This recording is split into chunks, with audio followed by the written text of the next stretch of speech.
Welcome to machine learning tutorial. In this video, I will discuss how to apply candidate elimination algorithm to find the consistent hypothesis. This is the solved example 3. In other two videos, I have solved example 1 and 2.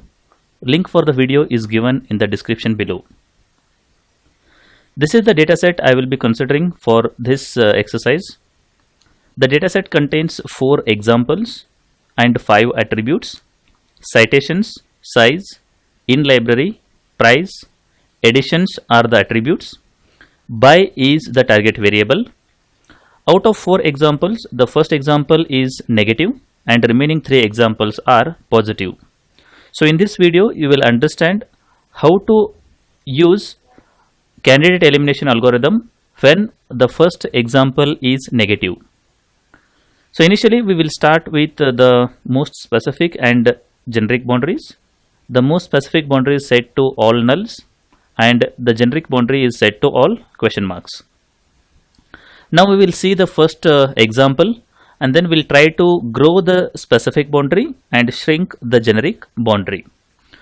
The first example is negative. Because it is negative, first we need to check whether it is consistent with the specific boundary. If it is consistent, we need to retain it as it is. So sum will not match with null. Similarly, small will not match with null. No will not match with the null.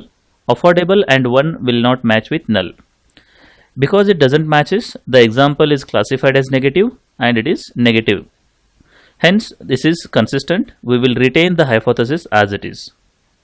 Now we will check whether the example is consistent with the generic boundary hypothesis. The hypothesis at the generic boundary contains all question marks. All question marks will match with all the attribute values. Because it matches with all the attribute values, the example is classified as positive but expected is negative. Hence, the hypothesis is inconsistent with example 1. Now we need to write all consistent hypothesis by replacing one question mark at a time. So if I replace the first question mark, first I will check the value present at the example. The value present at the example is sum. So the sum is replaced, or the first question mark is replaced with the opposite value of sum, that is many in this case. So this is the hypothesis I will get. That's the first one. Now we will consider the second question mark. The value present at the second question mark is small. The opposite to that one is big and medium. So we will write 2 hypotheses by replacing the question mark with big first time and medium second time. The third one is the no. The opposite to that no is not present in our example, so there will not be any hypothesis with respect to third question mark. The fourth question mark, the value present is affordable. The opposite to that one is expensive, so we will get one hypothesis by replacing the fourth question mark with expensive.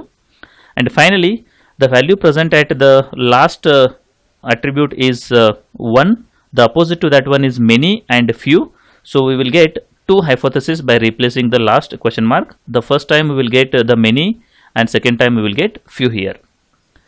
Similarly, we will go with the next example. The next example is positive.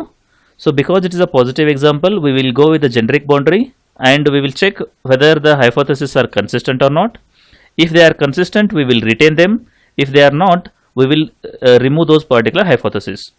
So the first hypothesis contains many all question marks, which matches with this particular example. Hence it is positively classified and the expected is also positive. The meaning is it is consistent, so we will retain it. When it comes to the second hypothesis, question mark, big question mark, question mark, question mark, it matches with the example, positive classification and expected is also positive, so it will be retained. The third one contains question mark, medium, question mark, question mark, question mark, which does not match with the second example. Because it does not match with the second example, it is negatively classified and expected is positive. So it is inconsistent, we will remove it. The next one is question mark, question mark, question mark, expensive question mark, which matches with the example. Because it matches, it is positively classified and expected is also positive, hence we will retain it. The next one is 4 question marks followed by many. Again it matches with the example. Because it matches, it will be classified as positive and expected is also positive, so it will be retained here. And the last one does not match with the example because we have many here and few here. So because it is does not match, it is negatively classified and expected is positive, so we will remove it.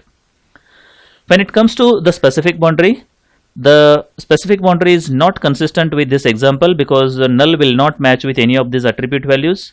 So the S1 is inconsistent. So we will write the consistent hypothesis by replacing the null with specific values. That is, null is replaced with many, the second null is replaced with big, third one with no, fourth one with expensive, and fifth one with many in this case. The next example is again positive. Because it is positive, we will go to the generic boundary and then check whether the hypotheses are consistent or not. The first hypothesis contains many question marks, many matches with many, and question mark match with all these attributes. Because it matches positively classified, expected is also positive. Hence, G2, the first hypothesis is retained. Next one is question mark, big question mark, question mark, question mark will not match with this particular hypothesis. Hence, it will be removed. Question mark, question mark, question mark, expensive question mark, it matches with this example, positively classified, expected is also positive, hence it will be retained. All question marks followed by many, which will not match because we have a few here and many here. Negatively classified, expected is positive, hence it will be removed. Coming back to the specific boundary, this hypothesis will not match with this one because we have big here and medium over here and many over here and few over here. Hence, we need to write the consistent hypothesis by replacing the specific values with the next generic value, that is question mark. So, many will be retained as it is, big will be replaced with question mark, no will be retained as it is, expensive will be retained as it is, and many is replaced with question mark because many will not match with few and big will not match with medium here. The last example is again positive example. This example we need to check with the generic boundary first. The first hypothesis in the generic boundary matches with this one, positively classified, expected is also positive, hence it will be retained here. The next hypothesis will not match here because we have affordable in the example and expensive in the hypothesis. Hence, this hypothesis will be removed. Coming back to the specific boundary, this hypothesis will not match with this example because many will match with many, question mark will match with small, no will match with no, but affordable will not match with expensive, and many will match with question mark. So affordable and expensive will not match. The expensive has to be replaced with question mark here. So this is the hypothesis. Now we don't have any examples here. So these are the hypothesis what we got for this particular data set. This is the specific boundary hypothesis and this is a generic boundary hypothesis. So the final hypothesis for the given data set is contains two. First hypothesis is many question mark, no question mark question mark. Second one is many question mark question mark question mark question mark. This is the procedure we will follow to get the consistent hypothesis for a given data set using candidate elimination algorithm. This is the third solved example. The link for the other two solved examples is given in the description below. I hope this particular concept is clear. If you like the video, do like and share with your friends. Press the subscribe button for more videos. Press the bell icon for regular updates. Thank you for watching.